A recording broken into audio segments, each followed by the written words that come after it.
രാവിലെ നിർത്താതെ അസഹനീയമായ രീതിയിൽ തുമ്മിക്കൊണ്ടിരിക്കുന്ന ആളാണെങ്കിൽ ഈ വീഡിയോ നിങ്ങൾക്കുള്ളതാണ്. ഇങ്ങനെ ഉണ്ടാകുന്ന തുമ്മല് അലർജി കൊണ്ട് മാത്രമാണോ?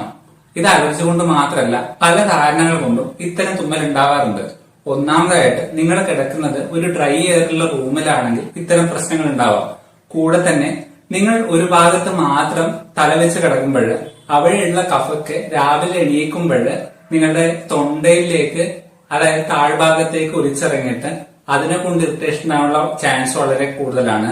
കൂടെ തന്നെ പോസ്റ്റ് നാസൽ ഡ്രിപ്പ്, അതായത് മൂക്കിലോ അല്ലെങ്കിൽ ഈ സൈനസിലൊക്കെ ഉള്ള അധികം ഉണ്ടാകുന്ന മ്യൂക്കസ് നമ്മുടെ തൊണ്ടയിലേക്ക് ഒലിച്ചിറങ്ങി ഉണ്ടാകുന്ന അവസ്ഥ. കൂടെ തന്നെ രാത്രി കിടക്കുമ്പോൾ നമ്മുടെ കോർട്ടിസോൾ ലെവല് ഭയങ്കരമായിട്ട് കുറയാൻ, അതായത് നല്ല രീതിയിൽ കുറയാനുള്ള ചാൻസ് ഉണ്ട്. ഇത് നിങ്ങളുടെ ഈ കോർട്ടിസോൾ എന്ന് പറയുന്നത് ആന്റി ഇൻഫ്ലമേറ്ററി ഹോർമോൺ ആണ്.